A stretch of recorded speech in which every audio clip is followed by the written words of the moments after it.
think the fact that the matter of evolution,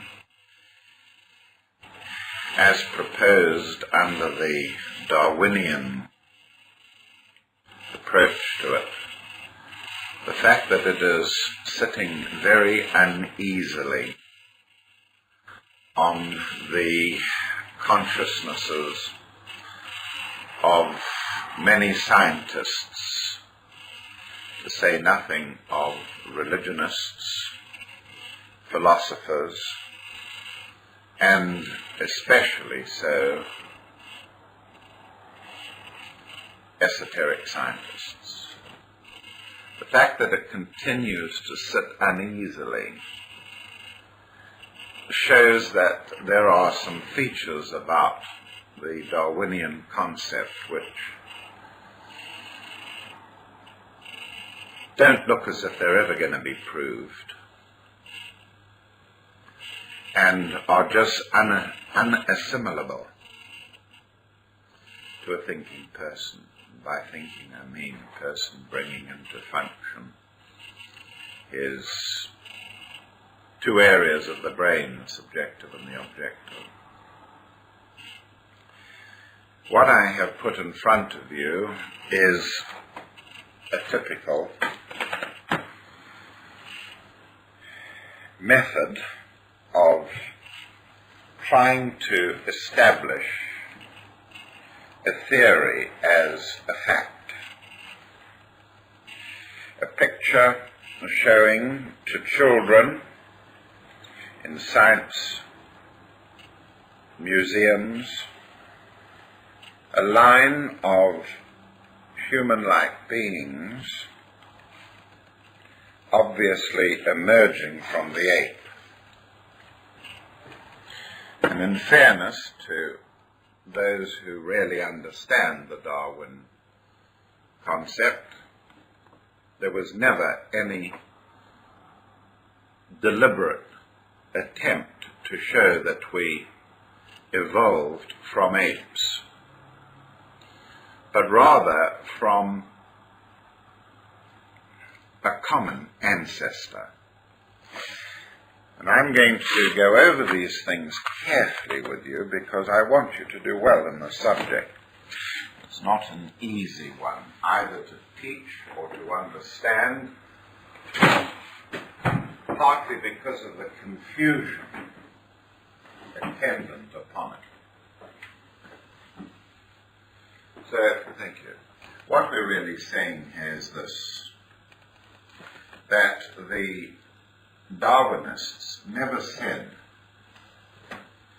that we were in fact derived from apes, that apes slowly became man. They never said that. And many ignorant pseudo-scientists like to foster this idea. What has been said is that apes and man originated from a common ancestor, and that common ancestor may lie so far back in history as to be unrecognizable. However, the fact is that this despicable device of showing school children and all others who follow in age groups after them the evolution of man out of the ape, even if it is by indirect suggestion or innuendo, this is despicable.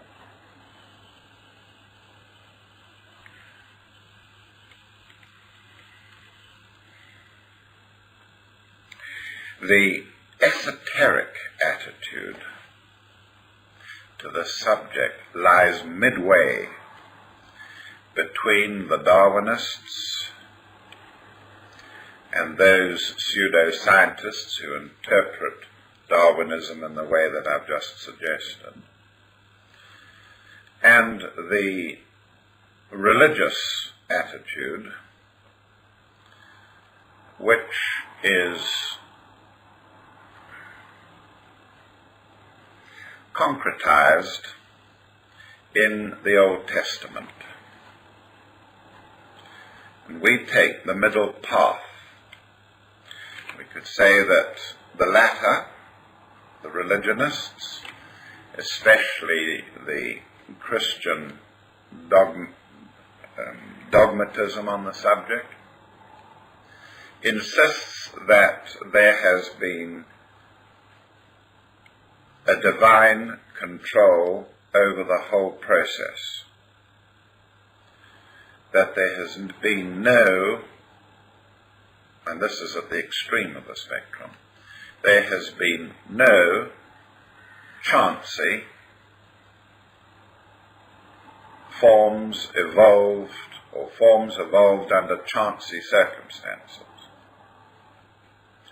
Giraffes were created giraffes right from the beginning.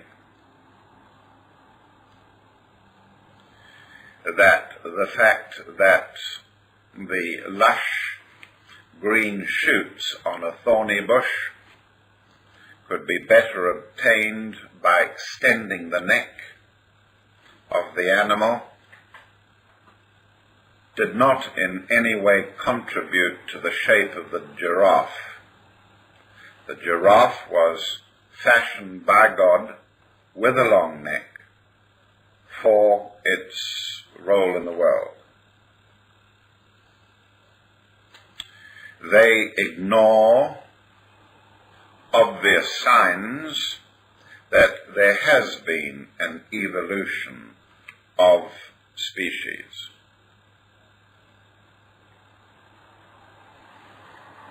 They will not accept that if you are digging around in layers of rock that are 15 million years old or 50 million years old, that the bones lying in those stratas, layers of rock, 50 million years old, are also 50 million years old. And they would say it was irrelevant anyway. The most extreme of these would place evolution, or rather they would place the origin of all species way back 5,000 years ago instead of 5,000 million years ago. And the surprising thing is that the latter, this one extreme of the attitude towards evolution, should not only survive,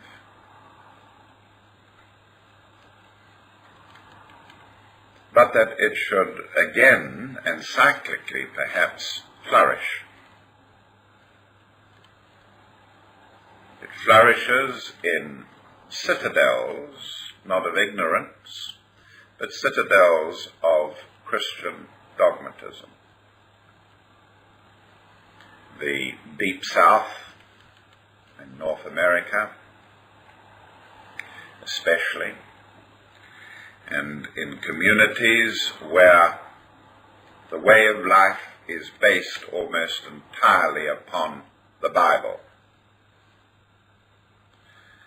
and any eroding of such weak points in the Old Testament as Genesis is taken as a deliberate eroding of faith in all divine expression. And so a deliberate point is taken up here to defend at all cost the entirety of the Bible, not even allowing some of the events of the Bible to be seen as mythological or as symbolic, and so on. So that's the one extreme point of view. The other extreme I have already described, where we have this pseudo-scientific attempt to make Darwinism a fact, whereas it is only a theory which has certain strong points and many, many soft and weak points which cannot be substantiated at all. Our attitude, by that I mean esoteric science attitude, is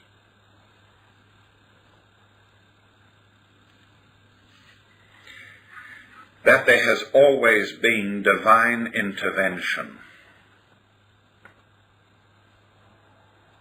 Our attitude is clear. We say that just as science will maintain that energy is indestructible, that no matter how you change energy, from chemical to mechanical or nuclear to electric, makes no difference. All you're doing is changing the energies, kinds of energies, from one to another, and that all the energy of the solar system and therefore the material of the solar system remains. They talk about wearing the system down so that high energy structures, materials with high energy, are degraded into lower, and in the lower structures it's more difficult to extract the energy, leading ultimately to what they envisage as entropy.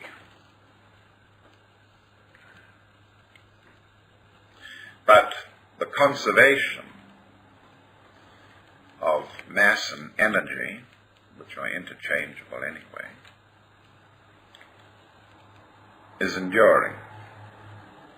We say amen to that, but only if you take the fact that astral energy and material is interchangeable with physical. For every astral atom that becomes physical, there is a corresponding physical atom that becomes astral. And this is true of all the planes. And we contend that in the same way as mass and energy are conserved, we maintain that life is equally conserved, that life exists in all things. There are changes in its state of consciousness, but life is not in any way limited or degraded by any accidents which might occur, like a nuclear war. There would only be a change of emphasis as to where the life is expressing and the degree of consciousness which it manifests. We would say then that evolution is an expression of the consciousness of the divine being incarnating in our solar system,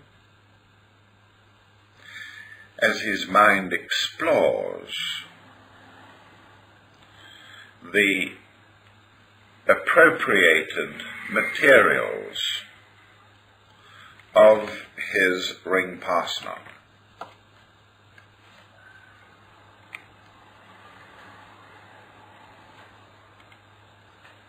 We also say that life and form changes, and that there are what might be described as evolutionary processes, except that we say that there are several going on continuously and paralleling each other.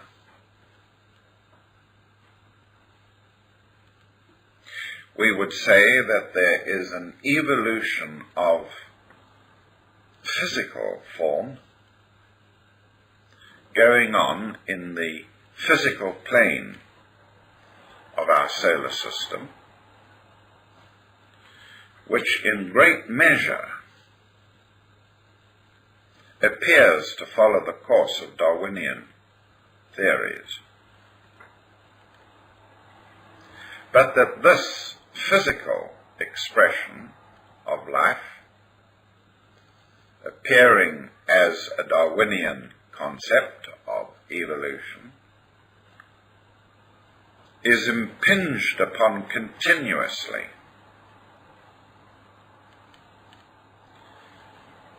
driven, slowed down,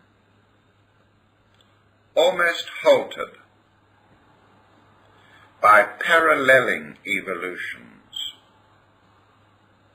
lying in the subtle fields of the astral and mental worlds, and also in the field of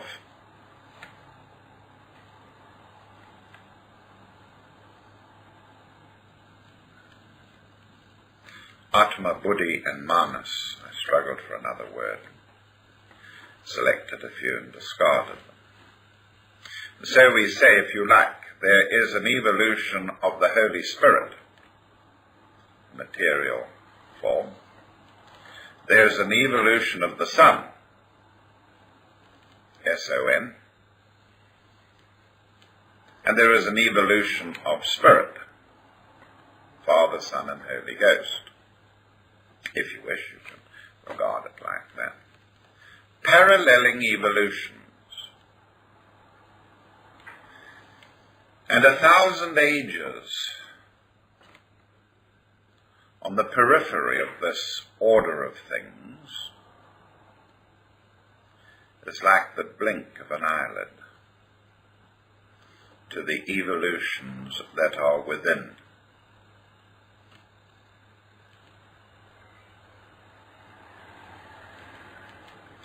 Time, like an ever-rolling stream, bears all her sons away. They fly forgotten as a dream dies at the opening day. 1,000 ages at a glance are but a moment gone. Can you help me there? O God, our help in ages past. I've just forgotten the words. But that needs to be quoted wrong.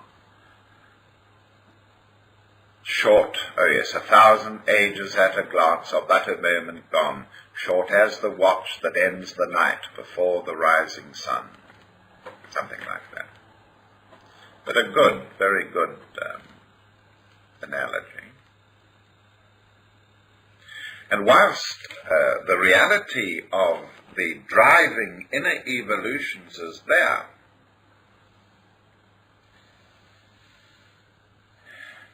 the earth or material evolution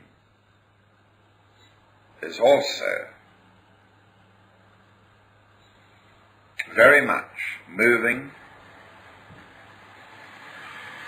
and it would be wrong to say that everything evolving on the earth is under divine plan. It's not.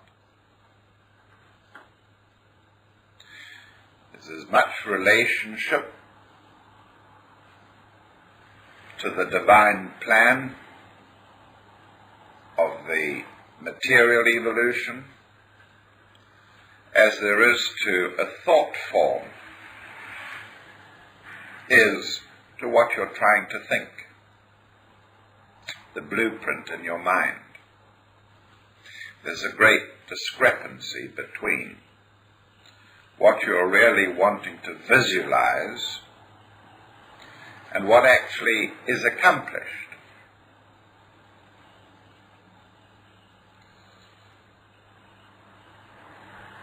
A lot of the divine intent is incorporated in the material world and its evolution.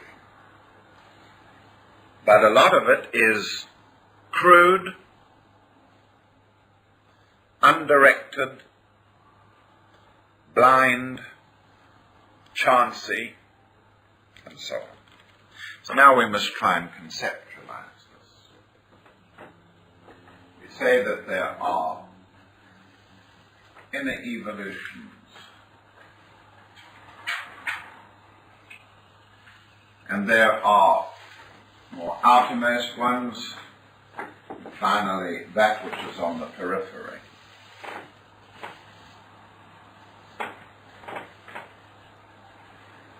Yes, we agree that there was a time on the earth when waters lapping on the edges of land masses began to form salts in solution, began to absorb nitrogen molecules, and under the influence of such things as lightning and such things of massive changes in temperature, from a whole range of temperature from, 212 minus up to beyond boiling point.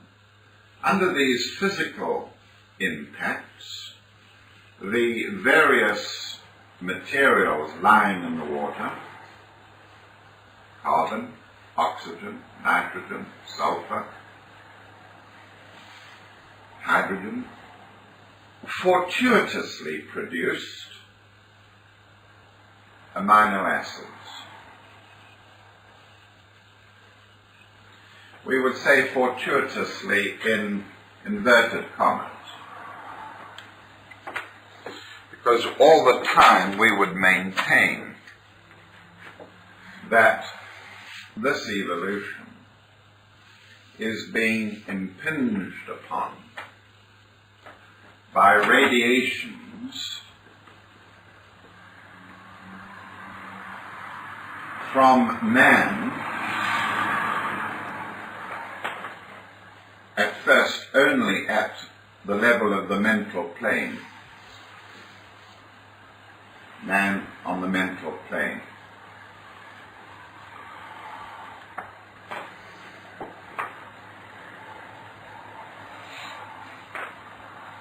And we would say that the matrices for protein formation out of amino acids are already established mentally, emotionally, later etherically, and impinge upon this very sensitive matter in the making here. I should say organic matter in the making. And so yes, the amino acids enable proteins to form. Proteins form in solution slime,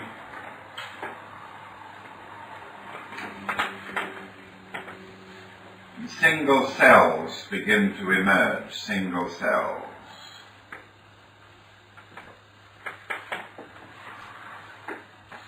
The protozoa.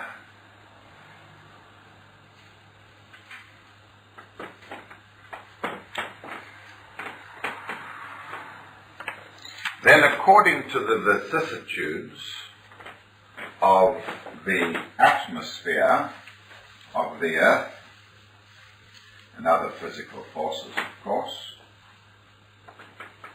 such single-celled creatures, they don't have to be imbued with life. Life is in all of them, right from the beginning.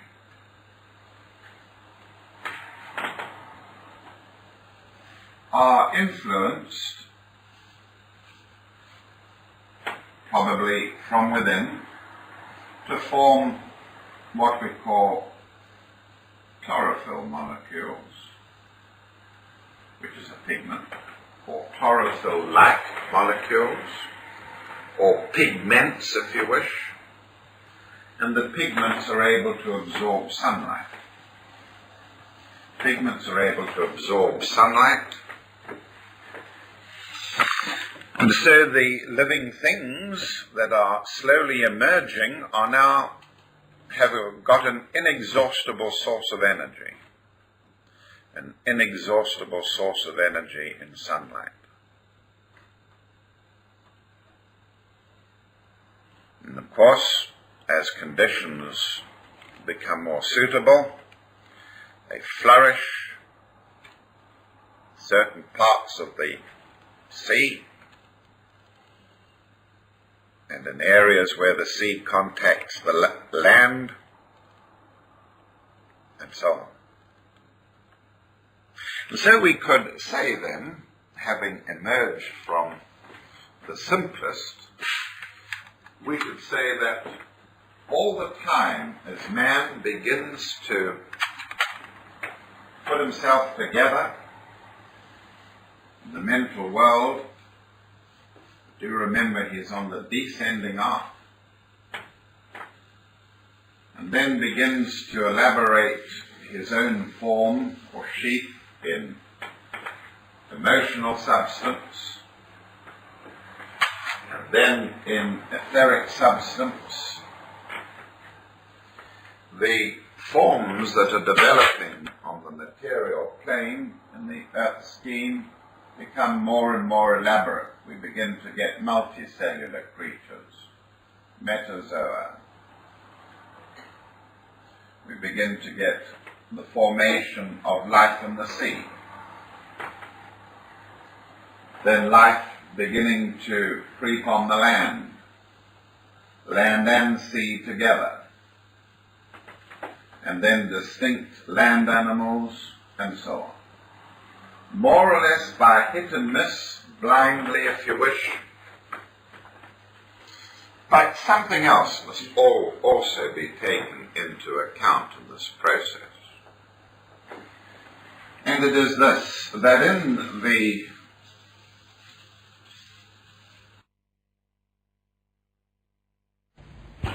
and whilst we would like to spend endless time showing subtle examples of the way in which simple structures try and form more complex ones. Something's going wrong here. This is making, but if it doesn't worry you, it's all right. Making a funny noise. It must be being recorded. So we find that a chemical solution of salts begins to crystallize out and build tree-like structures out of the crystals, begins to fashion something beyond its own kingdom. And we have given illustrations of this. How the meandering of a great river will try and put the typical structure of a delta tree together. We say that all the forms in nature, no matter what kingdom they're in, are all struggling under these invisible radiations of man on the higher planes. They're all struggling to, in a blind sort of way, to achieve higher forms in terms of truth, beauty, and goodness.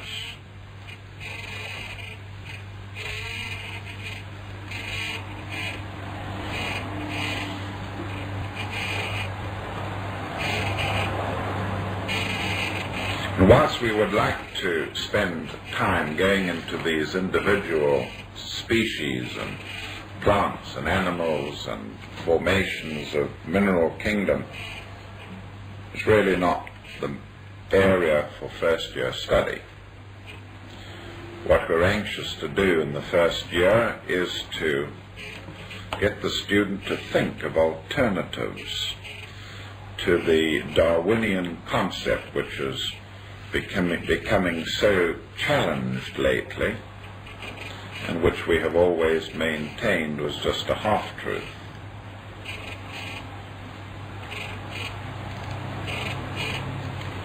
And so we don't argue with the fact that ultimately there is produced on the earth by almost blind evolution, incorporating survival of the fittest, natural selection of species most fitted to survive. We agree that immense anthropoid structures were fashioned ultimately on the earth with large brain capacity, and that they were here on the earth 25, 28, 30 million years ago. Giant orangs,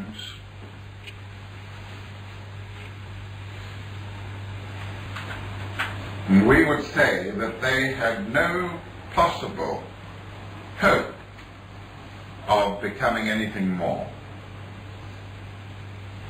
Their brain capacity is housed in a cranium, in a skull, which is full of ridges and harsh, bony structure that makes the growth of the brain almost impossible beyond a certain size. We say that these hominid types had reached the end. There were many, many branches of them. Many branches of them.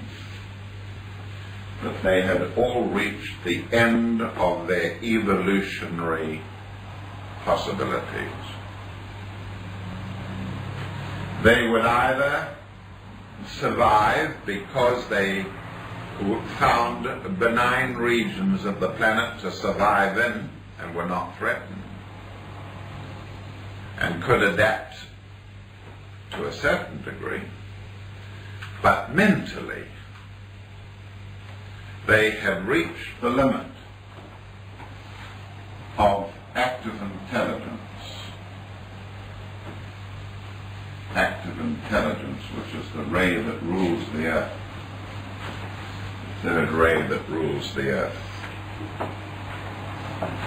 Many of them died out. There were several rare surviving species which were highly mental. Several rare surviving species who were highly mental.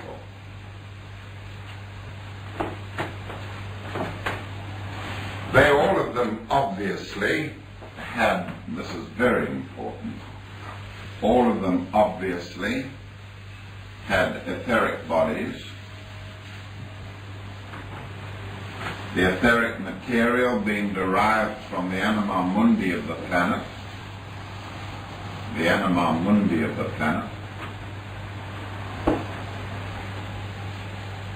the etheric matrix fashioned, no arguments about it, by genetic mechanisms.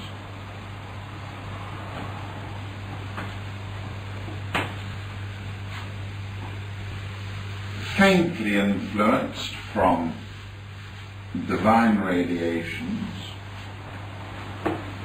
but at the end of their evolutionary possibilities.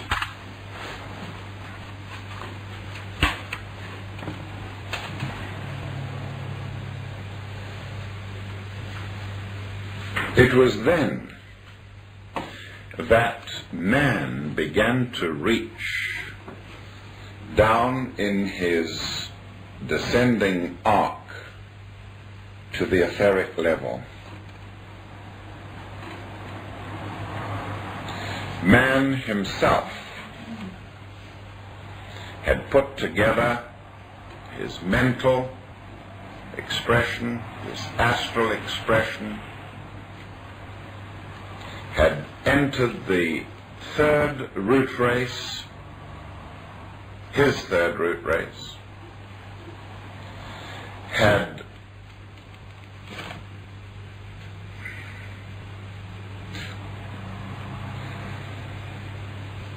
concreted a more compact etheric body,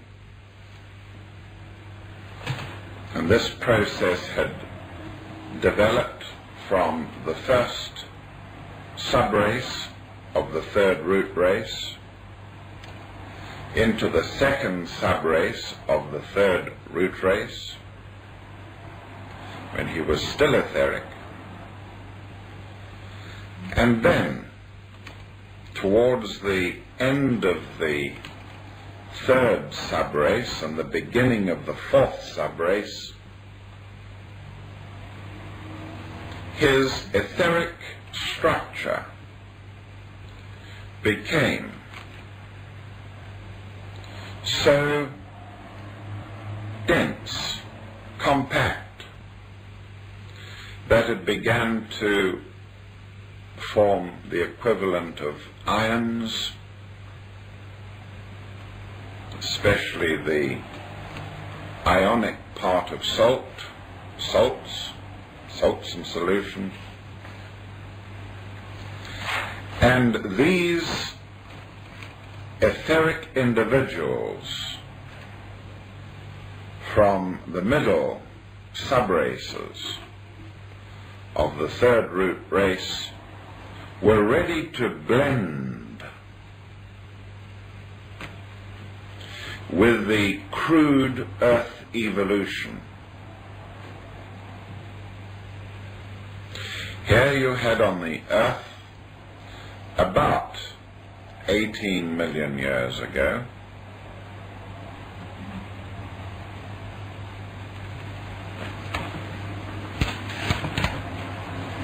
a group of anthropoids, and science will admit that, quite straightforwardly admits that man has taken about 15 million years to evolve. And so at this critical period of the middle subraces of the third root race, we have on the earth some anthropoids who had reached the end of their evolutionary possibilities. Most of the species die out, but some of them are of such capacity as to be impinged upon by what we call an overlord. And the overlord is the descending universal man, and his astro-mental structures have put together an etheric body that has almost reached the level of the fourth sub-etheric, we call the ionic. And it is then that the human evolution of divine man, the evolution of divine man, comes into contact with the crude evolution of the earth, which has been unfolding more or less blindly.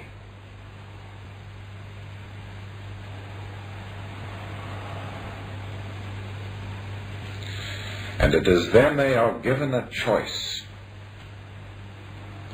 They are shown, if you like, by the Lords of Flame, Venusians, mainly from the second globe, called the Venus globe of our Earth scheme. They are shown the crude forms on the earth that they're to blend with.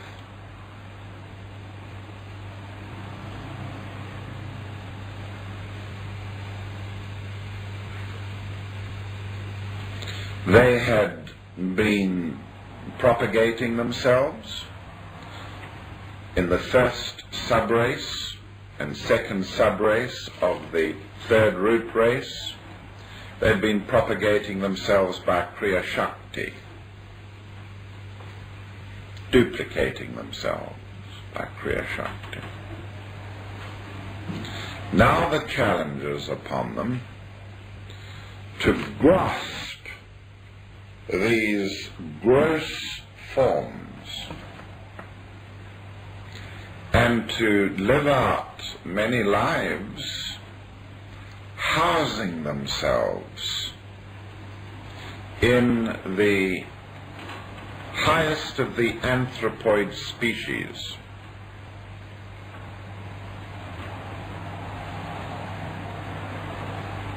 Moderating their animalism, turning them into animal man, from animal into animal man.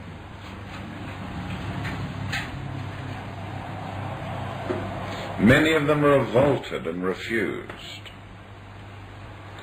to take the appalling forms in terms of ugliness and grossness and animalism offered them. And under karmic law, their options were thereby reduced, and in later periods they were forced to accept even grosser forms.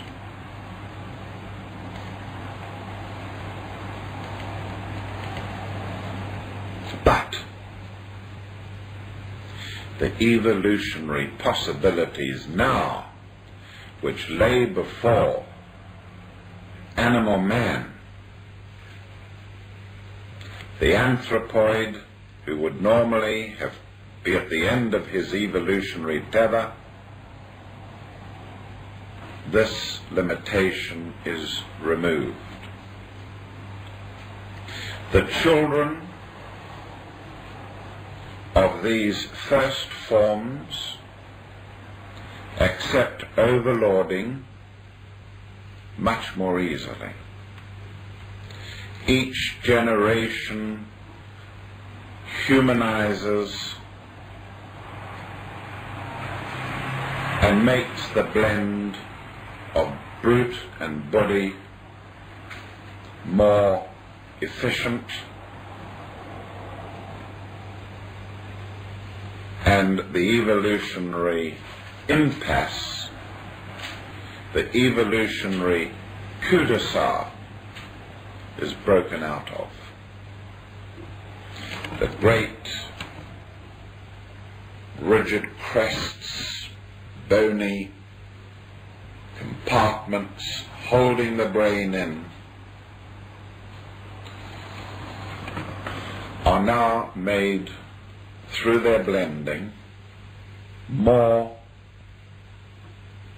Not that, of course, mutations don't play an important part here, and all the other paraphernalia explaining Darwinism and so on. Yes, they do.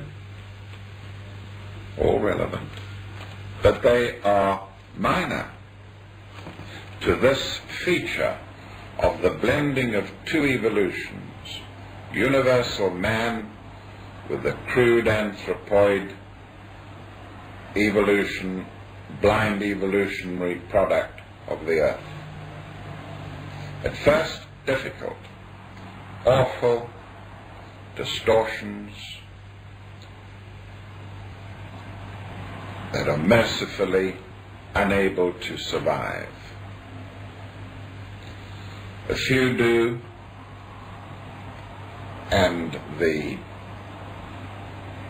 anthropoid features become modified, humanized, with each succeeding generation. And added to all this was the application of fire. This Venusian fire, or this fire of initiation,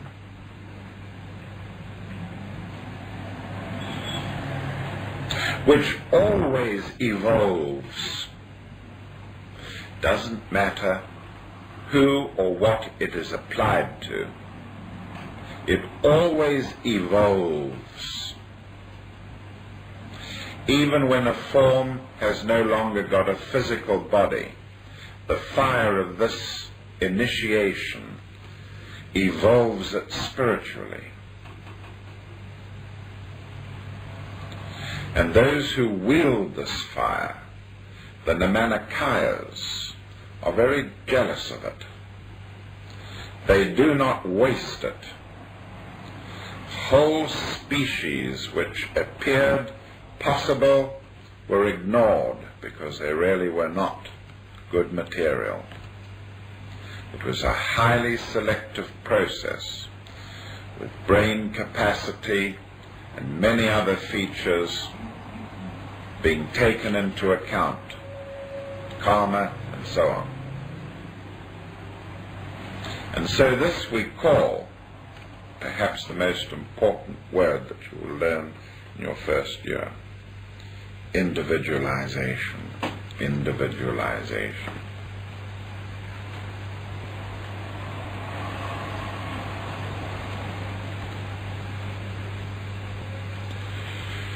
The being thus individualized through overlording and through the application of Venusian fire by the lords of flame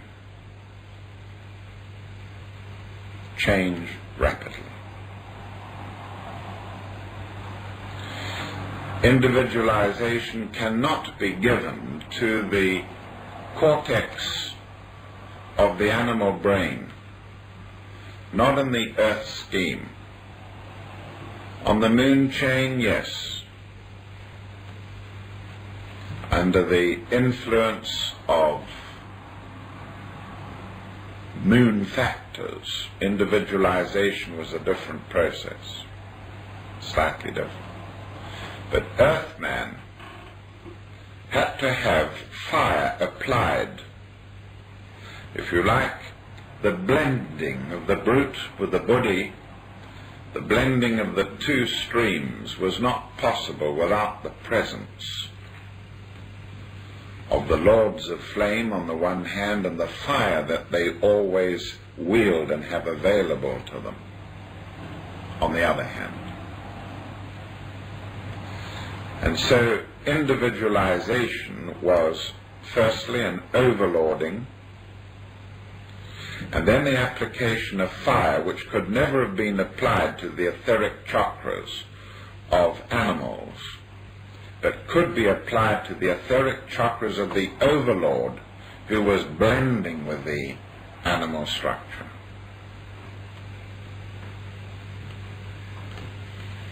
Of course, this tremendous period had many other attendant features. The door to the human kingdom had to be open, as we say. It was the right time for it. And individualization continued apace for several million years before the door to the human kingdom shut and could not go on, as it is today.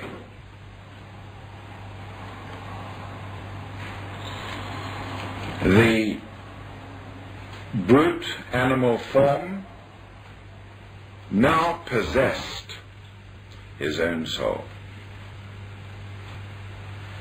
He had been part of a group soul which he shared with his species till then. Now he was able to be acted upon continuously through his dream life, through urgings, inhibiting influences, stimulating influences, directly from that spark of the divine which we call the soul inside his overlord.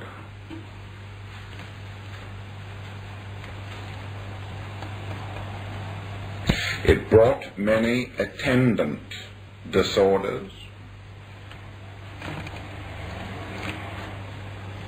many alarming sensitivities.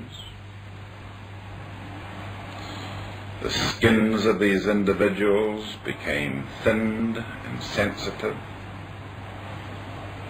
at a time when the earth was plagued with insects.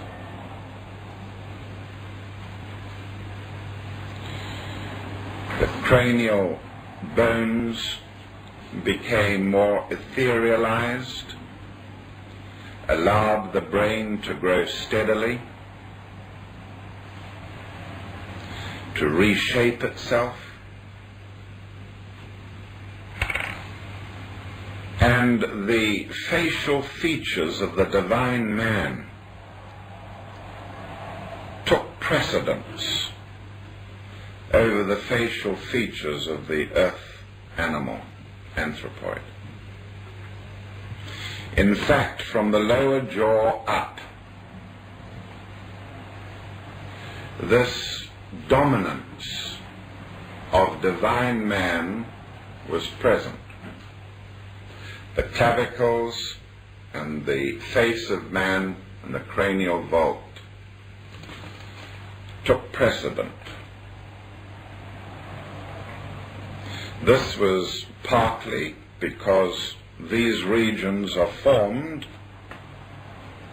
in membrane in embryo, meaningless to you unless you know a bit of embryology, rather than in cartilage. The bones of man's body are formed in embryo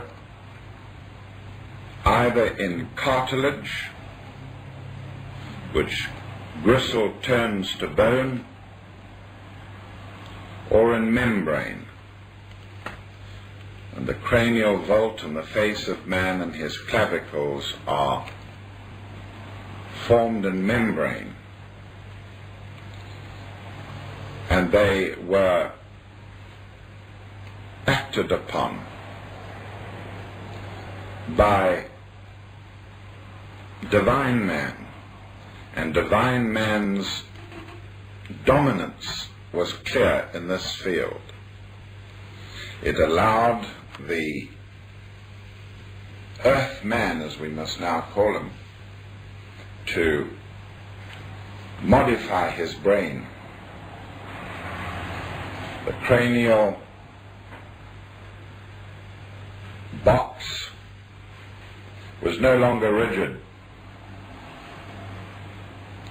With succeeding generations, it expanded, and And it is because of all this that there is a gap when anthropologists try and find a link to the ape evolution. They can't. And it's because of this intervening period of overlording that no link has been found and ever will be found. There is no link, in fact.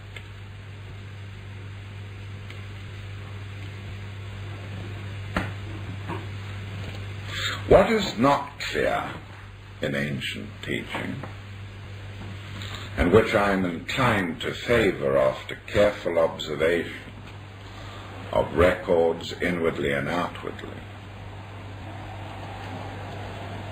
what is not clear is whether some of these overlording entities of the highest order were able to go a little further in their concretion without blending, so that they formed a special race on the earth, a race of super beings who were never intended to overlord, blend, but merely to go down as far as they could in their descending arc without overlording, but to remain etherico-physical.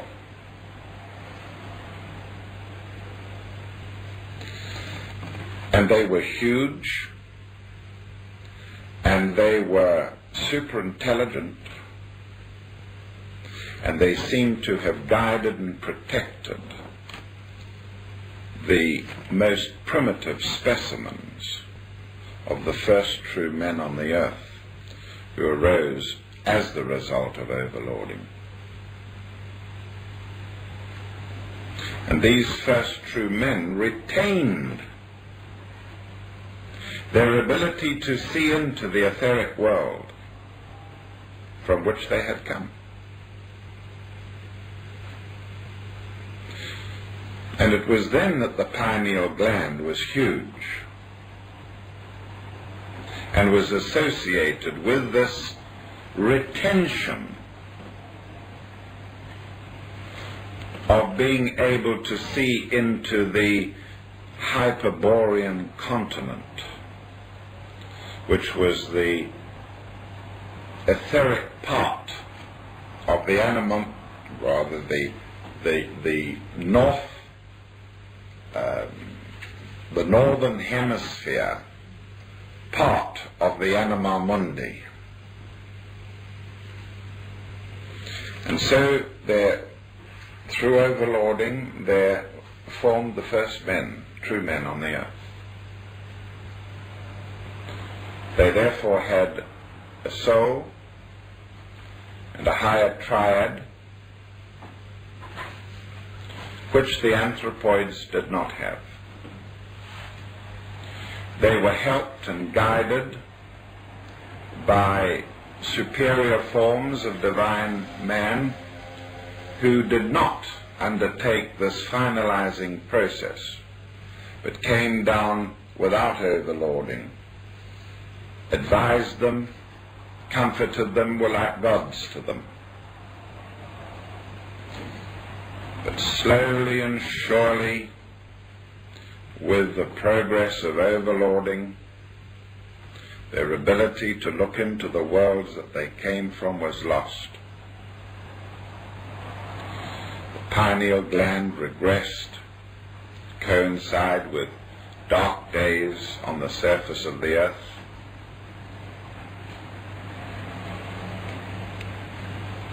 Many of them, those who were taking part in the overlording process, complained bitterly how they had been projected out of the glorious light of the ethereal continent, the Hyperborean continent, how they were being projected into a dark land